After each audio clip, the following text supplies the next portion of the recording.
This is the ESPN Aussie Hoops Hour podcast. Kane, Pittman and Olgun back with you again after another jam-packed schedule of NBL over the weekend. And Olgun, I bloody give up. I give up because I just feel like from week to week in my own head, I'm changing my own mind. I'm seeing something that I didn't see the week before.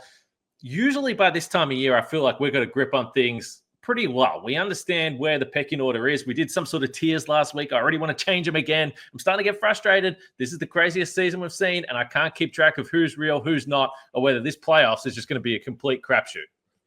Yeah, I don't know if I've had like a theory from the start of the season that there's no great team, and I'm pretty consistent on that. I think there are a lot of good teams, but there's no standout. There's no team that like you're going to bet all your money to win a championship. There's no Landale United. Like there's no Chase Buford Kings. There's none of these. These are just a lot of pretty good teams, and that makes for a wide open competition. It does. We're going to get to Bryce Cotton and the Perth Wildcats off the top. He's been off the charts. You make the case playing the best basketball we've ever seen, which is a pretty outlandish statement to make. So we're going to hit there with Bryce. This was the first time that I was watching Melbourne United and legitimately thinking, I've got some concerns here. So I want to go into some numbers with that Melbourne United team. Sydney Kings, we saw some changes there. The Phoenix last week, we said the upside could be on the offensive side of the ball. They had a great week. I know they lost that game to the Kings, but they had a great week otherwise. So Phoenix is going to be on the docket here as well. And a few other things. We've got some complaints about the rules. We've got some complaints about some of the calls we've seen. So not necessarily the officials in line here, but I've got some gripes that I want to throw to you and see how you feel about that. So we've got plenty to talk to. And by the way, congratulations to the Cairns Taipans and New Zealand Breakers. They both got wins. New Zealand first over Cairns, then Cairns with the crazy finish against the Illawarra Hawks, which was really fun to see. And I'm happy for the fans, Olgs, because I've been to New Zealand for a couple of games. I haven't been to Cairns, but every time I watch these games, there's still massive crowds. They're heavily invested. They love their team. So the fans, as much as anyone, deserved a win. I was glad to see that they both got it in the last week. Yeah, I have some general gripes about New Zealand and the way their roster has shaped up in the middle of this season. I feel good for the players. I feel good for the fans, right? The players, they're the ones involved. They have to ride the emotional ups and downs. That's very tough. The fans are the ultimate stakeholders in all of this, in everything that we do, everything that the league does. So the idea of making sure that those fans are rewarded with victories and things like that and make them feel happy, that is ultimately a good thing. And unfortunately, that Cairns win in Illawarra was the one game in Wollongong that I didn't attend since moving back to Sydney. I endeavor to get to every single game. If I'm in the state, I get to the game. I feel an obligation. This was one. We had like 3 games in 4 nights because I was in Sydney, Illawarra, Sydney, Wollongong, Sydney, and this was one where I was just a little bit burnt out. I wanted to just like sit on the couch and watch this one and lock in. And it ended up being like a really cool game with a really exciting finish. And that's on me. Absolutely. And the Illawarra Hawks, I always talk about lessons you learn at the end of the games. And I said the Kings game where the Hawks actually won, I thought they took away some stuff from that about how you run down the clock. And again, clearly in this Cairns game, they just shouldn't have lost. Like that loss doesn't really bother me too much, but you can't just be launching the ball anywhere on the floor. Like you got to play with more composure. So I think if you're a Hawks fan, yeah, you don't want to lose to the team that's lost 13, 14 games in a row, but you walk away and say, we probably need to be in that situation so when it happens again, you don't panic and you don't throw the ball away. So I thought they were terrible down the stretch. Happy for the Cairns Taipans to be able to get that win. But you mentioned New Zealand, and they did blow out the Taipans, which was good to see from them to pick up that first win since really the Freddie Gillespie curse lifted, perhaps. No PJC. But the other side of that later on in the weekend was they just couldn't do anything about Bryce Cotton. And I remember at the start of the season, Bryce misses those games with the rib injury, and there's just some smatterings of, wow, the Perth Wildcats look good without Bryce Cotton. Turn it up. This guy continues to carry this franchise and carry this club. And I would argue this is the best we've ever seen him play. The shooting splits on the season, 49, 44, 85 from the free throw line. He gets to the free throw line more than he ever has. He's shooting the ball better than he ever has, while the coverage continues to be as tight as anyone in the league. So Bryce, at 27 points a game, he's going to run away with a scoring title again. You almost hand him the MVP right now. There might be some Adelaide fans. I see a lot about Kendrick Davis on social media, but Bryce is going to win the MVP, it looks like, comfortably. And all I'll say is don't take it for granted watching this guy. If you want to get to an arena and if you're an opposition fan and you want to heckle him or you want to see the Bryce Cotton experience, make sure you do it, because we're not sure about next year, and we're seeing him, if it is the case, going out on a massive high. Two things. Number one, New Zealand Breakers, don't leave Bryce Cotton on an island the amount of times that you did, especially considering who was guarding him, right? I actually thought Max Darling did a decent job on him, but you don't stop Bryce Cotton, you endeavor to slow him down. Kareem Lopez was left on an island against him. He has cool physical tools, but he's 17. Like, this is the toughest guard in this league. You cannot leave someone like that on an island. I was speaking with a GM the other day, and we're talking about like who's in the MVP race, right? And it's obviously there's been some discourse around Kendrick Davis because he's been playing really good basketball. The team doesn't have the record that you would assume from an MVP, and so you know, Xavier Cooks, they've got one of the best defenses in the league. They have a good record. He's putting up really good numbers. Jalen Adams is playing well. Trey Kell and Illawarra, even Tyler Harvey with his efficiency. And then I was just reminded, it's just like, oh, like, they're playing for second, though. It's like, these people are not competing for first in MVP. Like, Bryce Cotton has, in effect, locked it up already. I just don't see anyone catching that. Like, over the last 7 games, the Wildcats are 5-2. Bryce is averaging 38 points, 5.6 assists on 56% shooting from the field, 48 from 3. He's made 28 threes over his past 7 games. Like, he's on an almost historic heater in the NBL, and that's just what it is. Everyone else is competing for second in the MVP race. I didn't like the end of that game, the way it was officiated, and Matt Mooney getting subbed off, because I thought he was in a really cool flow, making shots and creating advantages and things like that. But again, we talk about everyone else, and everyone else has a case for being unbelievably clutch. Jalen Adams recently, Milton Doyle historically, Tyler Harvey. But Bryce Cotton is still the guy until he decides he doesn't want to be. So the Perth Wildcats are 12-9. And yeah, I think there's a whole bunch of teams that we kind of feel this way. There are teams that we think have underachieved, and perhaps Sydney and Melbourne fall into that category. And the record is not that dissimilar. They're virtually in the same spot. So to your point from earlier in the podcast, these teams are in the mix. So when it does come to MVP, the case I would make for a Kendrick Davis, you talk about the record. I don't think the record matters, because you've got 7 teams that are going to be so close. Now, I don't think you win an MVP if you don't get in that top 6. I'll say that. That would seem a little bizarre. So I think that actually does matter. But I don't think the record can be too much of a reason against the guy this year, just because of the nature of the season. And Illawarra have a different MVP every time I watch them play. I agree that you got the Cooks and Adams stuff in Sydney, and Cooks seems to be a guy that everyone wants to look at points per game. They don't look at the impact. They don't look at the two-way stuff. Cooks is always going to be the king of that in this league for guys at his position, that his impact is far beyond the box score. But I agree. I think this Bryce Cotton is going to win this. I think the only question for this Wildcats team is going to be down the stretch. We know that they don't defend all that well, like a bunch of teams, to be fair, but he's still the most terrifying guy in the league. So when you talk about win or go home basketball, we already know he doesn't care about doing it on the road. So I think what the Wildcats can achieve is Keanu Pinder, a guy that's going to continue to come off the bench. And what Pinder do you get for this team? I continue to say that I think he is a massive part of the ceiling of this team, or what they can achieve in the postseason. So the Wildcats are kind of just a wild card. They're there. I've never really thought about them at any point this season as a team that can win the title, and yet they're in the top 4 right now, and they're 3 games over 500 right there with the rest of the teams. Yeah, I think the Christian Doolittle piece is one that we can't forget about. He's been out for a little bit now with, I think, a groin injury. He is their best defender. He's one of the best defenders in the league. So add him to the mix. I don't think he transforms their defense, but he at the very least improves it.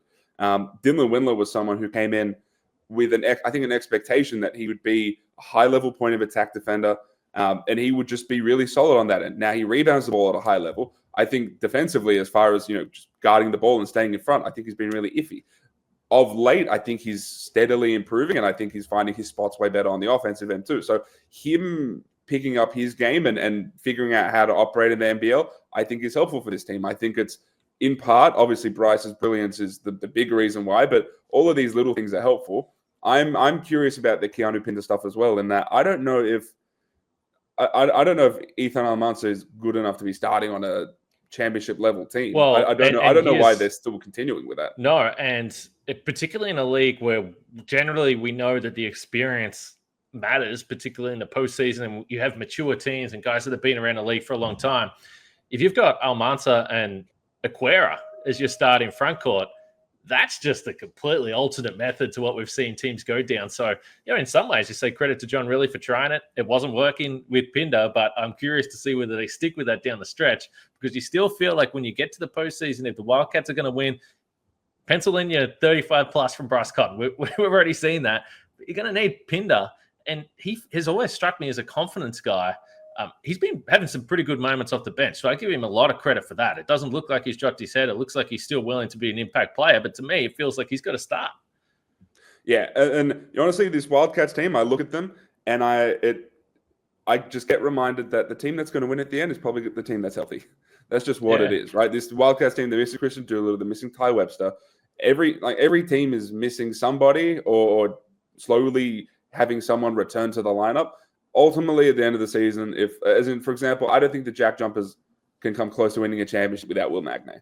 I think that's just the reality. I think it's the same with the Brisbane Bullets and all of the outs that they continue to have. It's Melbourne United, and when Chris Holding goes down with a soft tissue thing, like all of this stuff is what I think will just dictate the championship. The Illawarra Hawks, I think, have been largely healthy throughout this season. I think that's helped in them having the best record on the league right now. So at the end of the day, and I don't want to diminish everything we've just spoken about, but the team that's healthier than at the end of the season will more than likely be the one that has the best chance of winning the title.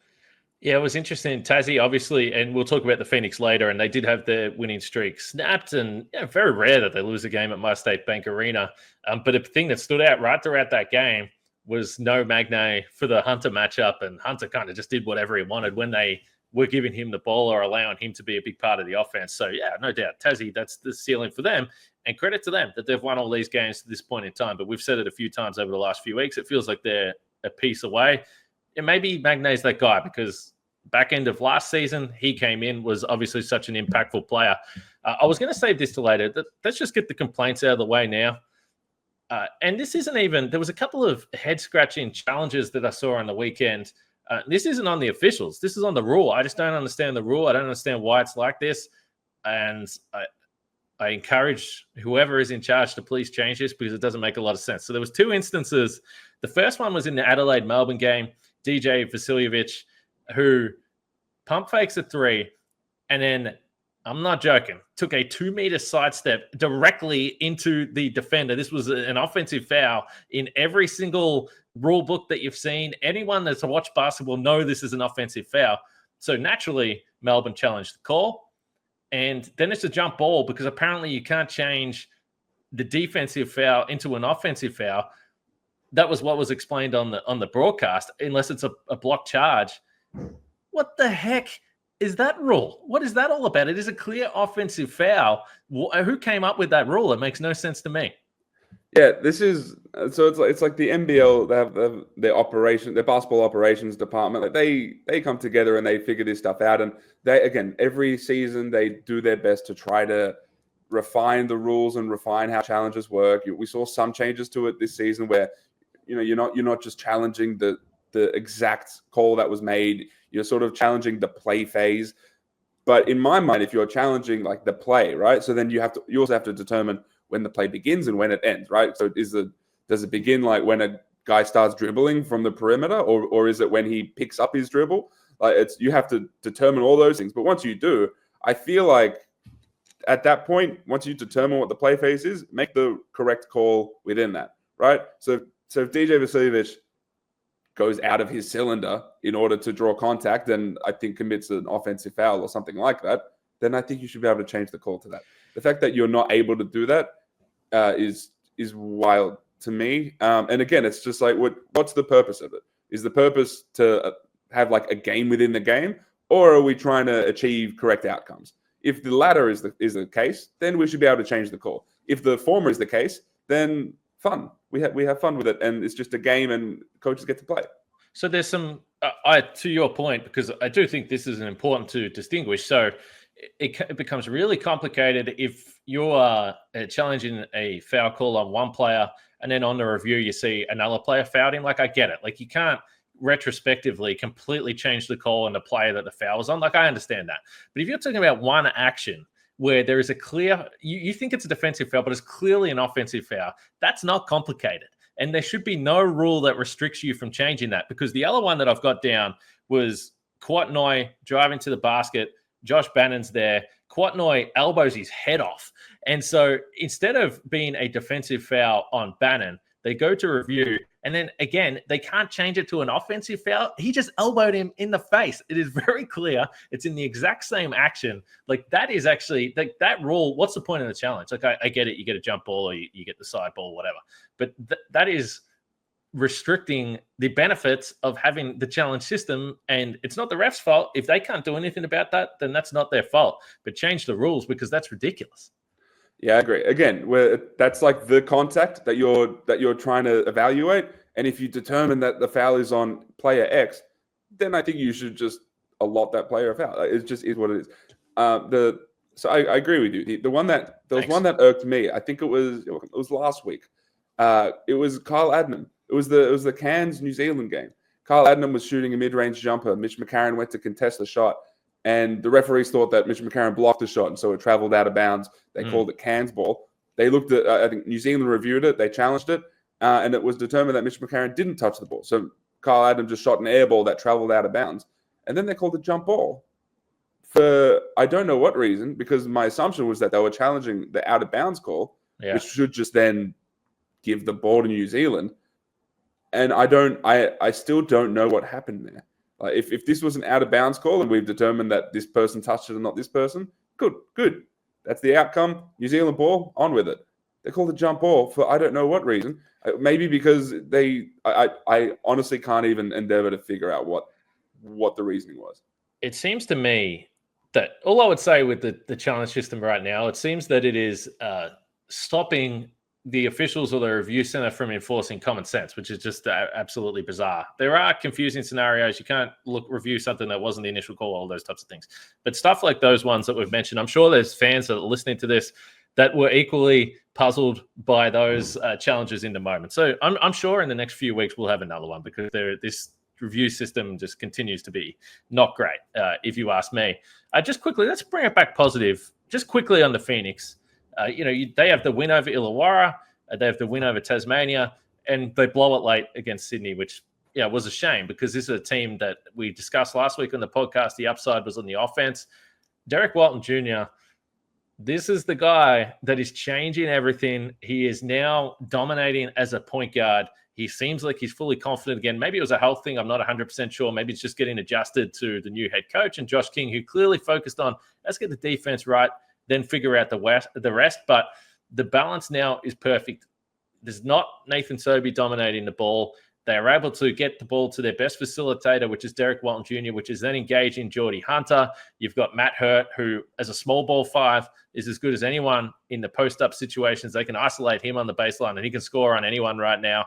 They have so many options. Wieskamp is now starting to look confident coming off the bench, which seems like a perfect role to just stretch out all the different identities they have in this lineup and this roster. So, again, credit to Josh King. He's just proven himself to be a very good coach. Everyone's bought in, but Derek Walton getting back to All-NBL feels like the key.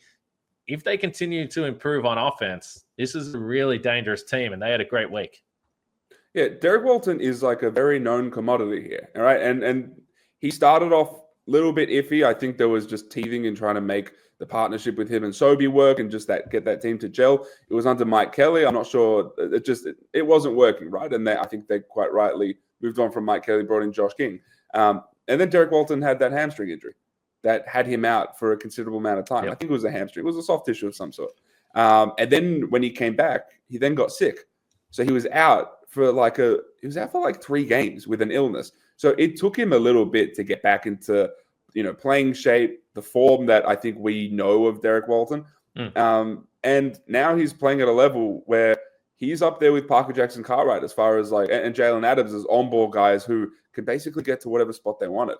A win over the Illawarra Hawks was really impressive. I thought the resistance from the Hawks just wasn't outstanding. And, I was sitting pretty close to the action and, watching Derek Walton Jr.'s eyes. I'm sitting like in the corner. I got Joe Wieskamp in front of me standing in the corner, and I can see the lane to Derek Walton Jr.'s eyes, and he's giving eyes to Wieskamp that he's probably going to get him the ball at some point in this corner, so stay there. Like, the way he has control of this team, I thought he controlled the pace of the game really well over the course of those 3 games. Honestly, it was 11 really, really good quarters from this Phoenix team over their past 3 games, which was not just a tough road trip. It was in Wollongong against Illawarra. It was in Sydney, in Tasmania. This was like a barometer for their season, basically. If they dropped these 3 games, or even if they went 1-2, that could have been a little bit iffy. The fact that they went 2-1 with an opportunity to probably win against Sydney, they probably should have gone 3-0 in their minds. They were up 13 in the 4th quarter, going into the 4th against Sydney. That does say a lot about this Phoenix team. I thought Sydney did a good job in that game, especially in the 4th quarter, of taking Geordie Hunter out of the game. I don't know if Geordie Hunter saw 1 roll catch in that game. So credit to Sydney for that. But I think Wieskamp off the bench is something that's working really well. I think he slots into that role offensively way better. I think it gives them some better balance defensively as well. With Malik Lewis starting and playing considerable minutes, they're figuring a lot out. And again, I think a lot is just down to Derek Walton Jr. getting back to his best, because we know at his best, he's one of the most talented players in the NBL. He's a championship series MVP. That's what he is. And honestly, credit to Sobey too. His efficiency has has risen of late, and I think it's because of the shots he's taking. I think he's being way more democratic with the shots he's taking. I don't think he's forcing as much. Again, he forced it at the end of that Sydney game, and I don't think it worked out for him. But largely over the past 5 or 6 weeks, I think he's been playing really, really good ethical basketball. Knocked in a couple of bank shots as well. That'll help the efficiency there. But no, overall, this team at the moment seems very, very happy to switch into different modes and let everyone have a piece of the pie, which typically is a pretty good system offensively. I thought the big change in that Sydney game, if we pivot to the Kings now, was just in the first half of that game where the Phoenix looked great and they're up by double digits and they just look like they're cruising and they're getting everything. There was 2 things. For the Sydney Kings, it felt like they were just staying in the game by hitting the odd 3 here or there. And we've seen them go through that stretch before. The other thing was defensively, and again, this is where the Phoenix offensive execution really comes into this. Sydney, like most teams now, understand that they're going to be playing a small ball lineup. They don't really have a choice, even if it is Cam Oliver at the 5 or it's Xavier Cooks. They're going to, a lot of the time, switch everything. And I just thought that it was too easy for this Phoenix team. And again, credit to Walton, credit to Josh King, that they were just mismatch hunting on repeat. There was a stretch there with Tyler Robertson. Derek Walton's like, all right, let's just set a screen because I know they're going to switch. And then I get Tyler Robertson. I feel very comfortable with that. He was able to score a couple of times. Then after that, Sean Bruce was on the floor. So Matt Hurt's like, all right, just set a screen. I'm going to get a one-on-one matchup with Sean Bruce. And I know that I'm going to be able to score over him or through him. And I think he got 3 and 1s in the space of about 2 minutes.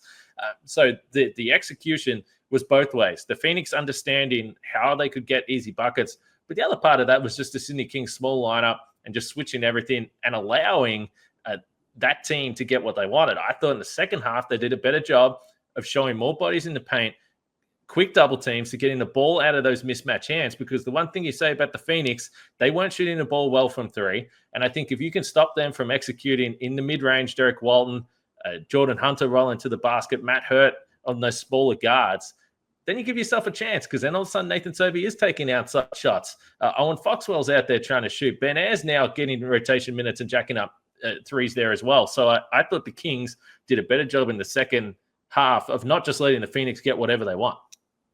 Yeah, the 4th quarter defense from the Sydney Kings was outstanding. Now, there's another question on, can the Kings score consistently when they're not defending? That I think is an issue. I have questions about their half-court offense, but defensively, especially in that 4th quarter, I thought a significant change was Alex Tui on the ball carrier. I think people underestimate his size and length and just capacity to generally stay in front. He can gap a point guard like Derek Walton a little bit because he can make up for it with his wingspan and with his size. He is an athletic and physical point of difference in the NBL. There aren't many players like him. So it's putting him on the ball carrier. It's putting Malwatch out there. So all of a sudden, if those guys are switching, they're switching off the ball or on the ball, you still have this long, athletic, rangy wing on a ball carrier. So again, that makes it really tough, and that makes it especially tough to feed the bigs if you have a long wing crowding you. And then it was Xavier Cooks. And this is why I think Xavier Cooks is an MVP sort of candidate. Obviously, I think I don't know if he's getting enough credit for what he's doing out there, but his ability to, be switchy, to guard around the paint, to pull down contested rebounds and push the pace. I think he's doing that at a really, really high level. Jalen Adams, I think, has been a little bit iffy defensively, but I think if you put rangy wings around him, that's then sort of anchored by Xavier Cooks and even Cam Oliver, I think you can hide him to an extent because you can switch and you really don't lose much because as much as they don't have size in the front court or like substantial size there, they've got good positional size. And that was something that I think that's something that Gorge knows he has to lean into. All of a sudden, Makwach Malwach is part of this rotation. And I think it's because of that. Down the stretch, if they can lock up, then I think they think that they have the offensive juice just through Jalen Adams being really, really talented to get over the line if they're in close games going to the final quarter. Well, Malwach is going to get more minutes. Bull Qual, even with his minutes restriction, can't stop himself from getting fouled out. So we saw that again in that game. I think this Sydney Kings offense, when they're in attack mode, they are virtually unstoppable. Whether it's Xavier Cooks as the facilitator around the free throw line area or Jalen Adams, who gets to the free throw line at a very high rate when he's in attack mode, I just think too often they just settle into pass. All right, let's jack up a three. We saw in that fourth quarter, they got, whether it was Geordie Hunter in foul trouble, Derek Walton was battling it a little bit throughout the game. So attack, because you've got guys that will get to the free throw line. And even early in games, Xavier Cooks, I know his free throw shooting can be up and down, but attack, because, hey, you go 1 for 2 from the free throw line, okay, that's fine. But you're going to get the opponents in foul trouble. And I think that's something we've seen from Adelaide a lot. They put teams under significant pressure just through the bunch of guys they've got that draw a lot of fouls. So I think the Sydney Kings can do that a little bit more. I think they just settle far too often on offense. And the craziest number of the week, and it didn't seem real, Sydney Kings against the Brisbane Bullets, they had 11 three-point attempts. This is a team that came into the season and I'd have to go check this, but they would have had some games where they shot 35 plus three-pointers. This was just games where their three-point rate was over 50%. Yeah, for sure. Yeah, so this was a team that was willing to jack up threes and see what happened, right? Play the percentages there. Against Brisbane, which you would assume it'd be the opposite because you have Tyrell Harrison in there. Brisbane does have some size in the paint. This Sydney Kings team just attacked the rim. I don't know if it was maybe because it was the second day of the back-to-back or whatever, but no, they just didn't focus on shooting a ton of threes. Might have been the personnel on the floor too. I don't know, but they just attacked the rim, and that worked for them because, again, I think Gorge is realizing that. See, he's after all these wins, they win close games, and Gorge goes into a press conference and he's reeling. He's still disappointed. I think he's coming to terms with the fact that this might be just one of those teams that locks down, is grit and grind, is one of the best defenses in the league, and maybe has to go and win ugly sometimes, and that's okay. As long as they're in games going to the fourth quarters, I think you can put some trust in this Kings team to get games over the line. They can't rely on being the comeback Kings. I'll say that. We've seen it a lot. They're going to get the job done in the first half. From the first quarter, which hasn't always been the calling card for this team. Just quickly before we get to Melbourne United, Cam Oliver. So, we discussed it last week, and we knew that we were entering that period of time where they were going to bring in the import guard. They've done that. We'll see when he joins the team. You probably have the info there, Olgs. But I just said, look, if he's not going to be a big part of this team, and it doesn't look like through 20 games they've been able to figure it out, I would prefer Cam Oliver to be happy and playing a prominent role somewhere else. If he's not going to get that here and he's not happy, they need a big. We've discussed how small they are. I was surprised that they haven't entertained the idea more. But I also said that from the outside and from everything you see on the TV, despite people talk about him sitting on the end of the bench, at the end of the game last week, he was still the one talking to the group. He's got his arm around Xavier Cooks. Everyone seems like they really like him. So that's the pushback I would have. Then you have the injury to Kelly Lepepe, and now Cam Oliver has to play. They don't have a choice. Now, he only played 17 and 20 minutes, so it's still not like he's getting major rotation minutes you would think for an import star, but he had a real impact in the game. And in both the games that Sydney played over the last 2 weeks, first 2 possessions on offense, let's get Cam Oliver the ball and let's get him going. Maybe through this unfortunate injury to the starter, this is going to unlock Cam Oliver because they got no damn choice. They need him. And they got to play him. And if they continue to feature him on offense, I thought he was good over the last two. This is the most positive I can feel about this guy over the last few weeks, and I was just really happy for him. I agree. Now, internally, there are no issues with Cam Oliver from a chemistry perspective, off the court, even on the bench. Right? There may be some optics where he looks disappointed, but from everyone I speak to, Cam Oliver's like really nice guy, really lovable guy. Gets along with this. There are no chemistry issues within this Kings roster, right? They all largely get along. The imports get along with the locals. That's not the case everywhere, right? So from that perspective, everything is fine. This has always just been an on the court thing. On does he do what Brian Goorjian expects from that sort of player? And I think Goorjian has to accept that maybe he is not that kind of player. Like he's not everyone is Kelly Leaupepe, right? Cam Oliver is a different sort of big man. That's true. You need to figure out ways to maximize what he has, because we saw at the start of that game against the Phoenix, we saw at the end of the game against Brisbane that he's a really talented player. There is a really substantial skill package there that you just have to lean into, and whatever little things he does that doesn't fit your philosophy, you're just going to have to live with that, because you have to trust in the talent on the other end. And I think the same thing goes for what this team is doing with Alex Tui lately. Alex Tui, there was a game not that long ago where he played 6 minutes, came off the bench against Melbourne United, right? He played 30-plus minutes in both of Sydney's games this week. And I think they realized that, hey, we have this really talented basketball player who's only going to get better with each game, who is an athletic and physical point of difference in the NBL.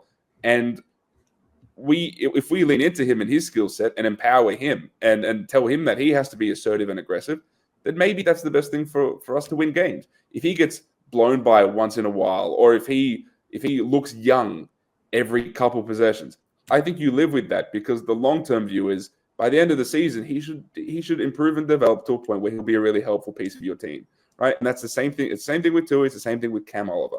I think lean into these guys, lean into the skill set that you have. Don't try to just mold everyone into your philosophy, because you have these really, really talented players. And I think that's what we're seeing right now. Gorge has really zoned in on like an 8-man rotation that includes Cam Oliver, thankfully. It includes Makwach Malwatch. Bulkwall is working his way in. And it's very defensive-minded, and they're long and athletic. And if they can guard the way that I think they've shown over the course of this season so far, then they can push the pace, and they're going to be really tough to stop. Hey, that's been my thing all season. Like, if he's going to play 12 to 15 minutes, you can't. There can't be a world where Cam Oliver is having 2 or 3 shots and getting 2 or 4 points. Like, if you're going to minimize his minutes and he's not going to play more than 20, fine. But in those 20 minutes, get him 10 shots, because we saw in those 2 games he was a mismatch problem. And he's just so damn efficient. Like, it's a beautiful jump shot. He's powerful. He's strong. We saw actually the legs come back, because I've been a little concerned. He's been blocked by the rim twice in the last 2 weeks, and that is not something that we're used to seeing with him. So I think you're right. And to be fair to Goorjian, because I know there's a lot of people that want to attack him as well, if you're a coach and you're coming in with a group and you have an idea of how they're going to play, then you have to stick with it for an extended period of time. And you have to coach these guys. Like, you can't just let the guys have whatever they want. And if they're not doing what you're asking them to do, you can't just let them go. But then if he has got to a point now, and maybe it is through injury, where he sits back and says, all right, this is who we got. Let's maximize who we got, because that's going to help the team. Then credit to Brian Goorjian as well, I say. And we also have like a sample size that is reasonable to look at now, where I think if you look at Cam Oliver's advanced metrics, they're generally fine. Yeah. Right, and you could figure out ways to incorporate him. I think this is part of the reason why you look at the advanced metrics on Isaiah Le'afa, Sean Bruce, Tyler Robertson. They're not outstanding, and so I understand the thinking of this Kings team, including and pushed by Brian Goorjian, to say we need another guard, we need another ball carrier out there. They've gone and got Lamonte Turner, excuse me. Now he comes in, he practices with the team. Where it's a Tuesday right now, he practices with the team on Tuesday, and he'll suit up on Thursday because he has to. He's got to play 7 games in order to play with his team. But, 10 seconds, in order to, yes, in order to participate in the playoffs. So Lamonte Turner comes in, and all of a sudden they have a ball carrier alongside Jalen Adams, because the other 3 ball carriers that they've tried, granted Isaiah Le'afa I thought was really solid against Brisbane, they just haven't been working out on a consistent basis. And that just is what it is. I think there's enough sample size to say, all right, these are lineups that work. These players are effective. Now let's lean into that. This is my blind last thought on this without looking at the numbers, which is very unlike me. To your point, you want to cover up any defensive deficiency holes that you think there might be with Cam Oliver playing the 5. Playing him with better players seems like a good option, and playing him next to Xavier Cooks makes sense. I don't know what the two-man lineup data is like. I haven't looked at it, but just off the top of my head, I would imagine that Xavier Cooks is a guy that can help him on both sides of the floor, finding him on offense and also helping him out on the defensive end. So we'll see what the Kings do. And this is a massive game. The last team I want to hit. So Thursday night, Sydney host Melbourne United. I assume you're going to be there. I'm jealous for that one because this game's so fascinating. We spoke about Adelaide United. They're going to be super motivated in that summer shootout. And I'm like, whatever. Do I think that during the game, the Adelaide 36ers are thinking about the money? No. But they're thinking about Melbourne, who they believe in their head disrespected them by picking them. So I think that matters. So that if there was ever a game that the Adelaide 36ers were going to lock down on defense, it was going to be this one. Melbourne only scores 81 points. But Adelaide also got whatever the heck they wanted on offense. We know they're incredibly talented. I don't know, man. This was the first time because this Melbourne team, I just feel like is so reliable. And I've just thought, it's fine. Like they lose a few games. It doesn't really matter. I thought they turned up the defense a little bit against Tassie in the last 3 quarters. They took care of business against Cairns. And Melbourne will be fine. This is the first time where I was just thinking, this has been going on for a little too long. And if this was any other team in the NBL, I would be sitting and taking a closer look at them. And for Melbourne, I've just kind of let it slide. I don't know. You would want to turn it around, particularly defensively, because since the start of November, they're 6-6 in that stretch. That is an extended period of mediocre basketball, and the defensive rating in that stretch is 119. The best teams in the league defensively in that stretch, Tassie, South East Melbourne, Sydney, their defensive rating is 111 or lower. So you're talking nearly 10 points per 100 possessions better defensively for 2 months. Like over 2 months now, this Melbourne team has been slipping. They don't do this. This was the first time that I was like, hey, Kane, maybe you need to wake up a little bit here and take a look at the numbers a little bit more and go back and watch some games. Maybe the league is so even this year that it won't matter by the time they come to the postseason because they're still sitting there in second position. But, man, this has been a long period of mediocrity defensively. Just so strange. It's the thing is I really can't put my finger on what it is because, like, I don't think it's personnel-based because it's Matthew Dellavedova and Shea Ili. And it's, you have Marcus Lee waiting in the paint. And his advanced metrics are good defensively. They're giving up a lot of paint points. I wonder if the way this team plays, playing up and in to the extent that they do, the way that Delhi and Shilly do that, I wonder if they're allowing a lot of line drives toward the paint. And so then their defense has to rotate and maybe teams are creating advantages that way. Maybe they don't have to play up and in to the extent they do. Maybe they can gap a little bit. Like, it's not helpful when Shea Ili gets fouled out in 20 minutes against Adelaide. And it's because he's playing at this level. People criticize Bull Kowal, I think quite rightly, for not playing defense. As in he's fouling the other guy. That's not what defense is. Like the defense is like a beautiful dance of being able to stay in front of your guy while also doing it legally. And Shea Ili didn't do that against Adelaide. I wonder if the extent to which they play up and in hurts them because Shea Ili is not 26 years old from an athletic standpoint. He's still, I think, athletically really solid for his position. But Delhi is in his early 30s. I wonder, do they need to exert all of this energy to almost just have the perception of playing really intense defense, or should they just step back a bit and play solid defense, make connection, and just be done with it? Because you're going to get blown by Kendrick Davis. And we'll see what happens with Jalen Adams. Like, you're going to play on Jalen Adams' hip, and he's going to get in the lane and be all herky-jerky and get up his janky shots against you, and you're going to foul out again. I think there is a part of it from like a pure strategic standpoint, just from a pure like skill standpoint of you don't have to play so up and in, because I feel like that's going to hurt him. That's a complete guess. Them being so bad defensively under Vickerman with the personnel, I don't know. It confuses me too. Is there anything? Do you see anything out there? So the foul stuff and the defensive stuff is interesting because when I was looking at that defensive mark and, over 2 months is a fair, 12 games, you can go through runs where, particularly defensively, maybe it's bad luck. Maybe teams are shooting a bunch of threes, which is messing with the numbers. We know that the whole league has been going off offensively. So I was like, okay, the first place I wanted to look was the 3-point shooting for opponents against Melbourne United. And I was surprised because the opponent 3-point rate, that is percentage of shots, field goal attempts that are from 3, is 36% in that stretch, which is the lowest in the league. So teams aren't even shooting a bunch of threes against this team. But the thing that's concerning is their true shooting percentage, 62%, is second in the league. So teams are so efficient against Melbourne, but it's not necessarily happening from the 3-point line.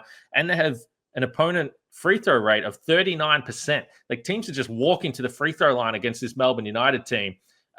The league average is 32. So 39% is way over that. So they're fouling too much. They're giving up too many free throws. And teams are scoring at will inside the perimeter. So I don't really understand that. They definitely at times have gone through stages where, if Rob Lowe picks up those early fouls, which has happened a little bit, Marcus Lee wasn't there for a few of those games. And all of a sudden they're playing really small. Jack White's had some foul trouble in that period of time as well. And sometimes the rotation, you look at it, and if you've got 4 veteran guys and a Kyle Bowen out there, you're like, it's kind of fine. Or if Flynn Cameron's out there with a bunch of veteran guys, you're like, it doesn't really matter. They've definitely been forced into playing some lineups where I'm like, wow, this is an incredibly young Melbourne United team that is just not going to bring the level of consistency we're used to seeing from this team. But yeah, they're fouling too much. And I do wonder how they feel about it internally, because this has always been a Melbourne United team similar to Tasmania that will defend with more physical force than any team in the league. And you ask fans around the league, they're not happy about it. They're like, why does Melbourne get away with this? Why does Tasmania get away with this? A couple of years ago, Chase Buford, New Zealand, playing like it's a game of rugby out there. There are teams that have been allowed to do that. Melbourne's not being allowed to do it right now. And it is hurting them defensively. So I'm curious how they're able to turn this around. And then the other part of this, you hit on it, this is a pretty old team. And I did think about it. Now, Chris Golding, make the case that he's played the best basketball the last 2 years that he has ever, certainly offensively. But he is in his mid to late 30s, and Shea Illy's had a really tough year with, health-wise, tough couple of years, health-wise. And Daly, we know, is gone through as much physical turmoil as any Australian basketball player ever has. And Ian Clark is older as well. And Ian Clark, there hasn't been too many times this year where you're just like, wow, Ian Clark's dominating games like we have seen in previous NBL years. So I don't know. I mean, I'm not saying they can't win the title or anything, but there are just a few alarming trends for a 2-month period now, which makes you raise your eyebrows a little bit. Yeah, and I think the Jack White part of this is interesting. Like, I think he has to be better. The fact that he hasn't been able to put stamps on games defensively over this little stretch is, again, really baffling. I'm curious going into this next game, right? It's Sydney versus Melbourne in Sydney. Kings have an opportunity to win 3 in a row. United would want to obviously not lose six games in 7 games, and that one win was against Cairns Taipans, right? So they obviously want to avoid that. But I don't. The league is weird. I don't know how much stock I'm putting into this game as far as like whoever the victor is. That doesn't tell me like a substantial amount about them. That's just you. These are 2 pretty good teams, and whoever wins the game. Every game between these 2 teams has been a 2-possession game. Like, I'm not walking away from the outcome of this game saying if the Kings win, the Kings, like, they're the favorites because, or Melbourne, they're back because. It might just be the parity of this league, and things are just really tough right now. And the last thing on that I'll say is I talk about the conspiracy theorists a lot within the NBL space. Man, like, Melbourne's fouling a lot. They're giving away a ton of free throws. Like, are the refs just not getting the message from, right? So people are silly in that regard too. But yeah, foul discipline's a thing. And it reminds me of yesterday's game, NBA game between the Thunder and the Celtics, where NBA officials, I think, have the nuance to understand personnel. And when they see that Thunder team play with the level of physicality and aggression, I think they're able to switch up the way that they officiate games. The NBL sort of does that by accident. They'll call the game differently from quarter to quarter, but not because they're noticing a trend, just because I think there's just general inconsistencies. But yeah, I don't, with the inconsistency of NBL officiating, I don't know if you can be a team whose calling card is super physical defense. That's why I think the Sydney Kings are more effective on that end, because it's not purely physical. They do it with their size and length and just general ability to like play passing lanes and things like that. I wonder if it's just maybe not conducive to being officiated consistently in the NBL, the way United plays defense. Yeah, it might be the case, but typically that becomes more prominent in the postseason, which is why teams like Melbourne have had success, and Sydney in the past when they've been able to defend New Zealand and of course Tasmania. So, maybe they're just going to continue to win enough games because they're still in the mix for the top two. Like if Melbourne finishes the season top two, depending on what happens in the next couple of months, you might not feel great about it, but they're still in the box seat to continue on and get through to the grand final. So they're 13-9. They're second on the ladder, right? That is important. They have a lot of road games coming up. Their schedule's been home heavy, so that's important to note. But we speak about them as though this is like an 8th place team. I think it's just expectations is a thing, and the reality is what it is, and we got to judge them based on that. That's why the Sydney Kings get scrutiny. Their expectations were they wouldn't lose a game, and they're 13-9, which is actually quite impressive. But judge it versus their expectations, and they're not up to standard. There's still solid teams. There are problems though. Yeah, I mean, yes. Overall record, that's a benefit of a really nice start to the season. But when you're 6-6 in an over 2-month period, and as you pointed to, you've lost 5 out of your last 6, and the only team you've been able to beat is a team that at that point was in a 12-game losing streak, I think it's enough to have a discussion about. And I would say you talk about some of those aging players who, again, maybe they take their foot off the gas mid-season, they ramp it up. I think they're more suited to playing playoff basketball, no question. I would just get Jack White early shots. Like, I know foul trouble was a problem, but this is a guy that's put up nearly 20 points per game in the G League just over a year ago. And even the game I went to a few weeks ago when I was in Australia, the throwdown, I'm just looking at him and he's just not in any way, shape or form a featured piece of the offense. He had to get his first shot halfway through the second quarter the other day against Adelaide, and it was just like a transition 3, and then he gets some putbacks and gets some buckets from offensive rebounds. Get him some shots. Use Jack White. See what you can get out of him. He should be your best player based on what we've seen in previous years. I know Chris Golding probably has a fair case, but I just think they need to find a way to feature him a little bit more. Too often he's just floating around. In the first half of the season, I thought he was top 3, top 5 in the MVP. He was impacting games at both ends of the floor. He's only scored 20-plus points twice in the season. In 12 out of the 21 games he's played, he's had single-digit shot attempts. I just think they got to get him more involved. And maybe that's partly his fault, but Jack White could be a key to unlock some stuff offensively as well. I agree. Jack White is too talented to just be like a cog in a garbage system. man, a role player. Yeah. And we spoke about this, right? That the humility is the key to his game, where he can just step back at times and do that, and he can be the best role player in the league by doing that. But I think there's too much of a skill set there. I think he should shoot more threes. I think you should find opportunities to run a little bit. I think Shea Ely can push the pace, and I think Jack White can fill lanes and things like that. I think there's opportunities to do that. I'd like to see. I understand they've given up a ton of points in the paint. There were minutes with Jack at small ball 5. I don't hate those minutes. I'll just figure out ways to maximize him in the same way that Cam Oliver in Sydney. There's an obvious skill package there, and you play a certain way, but you have to maximize that because there's too much talent there to ignore it. And I think it's probably better for you if you figure out ways to unlock that as opposed to just trying to make that work in whatever minimized role it is within the system. Yeah, I love it. And that is a nice way to tie a bow on it. And as we pointed to, the Thursday night game, Sydney and Melbourne is going to be fascinating. Nothing but net Aussie hoops coming up just before that on ESPN. And Jack White's going to be a part of the show. So, interesting time to get a chance to chat to him. We know Melbourne gives nothing away. So hopefully he can just indulge us a little bit about what it's been like being a part of the Melbourne United locker room over the last 2 months. So looking forward to chatting to him. Looking forward to chatting to you on that show as well. I have an apology to make for you as well. Yeah, I know. Go on. I'll do it. I didn't know about Lamonte Turner signing with Sydney until probably waiting for overtime. Probably waiting for overtime to invite you on or something like that. Yeah, all right, Felix. Yeah, I got a little scrap of news for you. Yep, Jackie Heverin. All right, mate. Here you go. I honestly didn't know. I didn't have we do Nothing But Net Aussie Hoops on a Thursday. We do. I didn't know it. I found out on Friday, and I think I might have dropped it on Saturday. I didn't have it. And I like to save things for our shows. It's important that we break things there, but I didn't have it then. I had to break it the next day. That's my bad.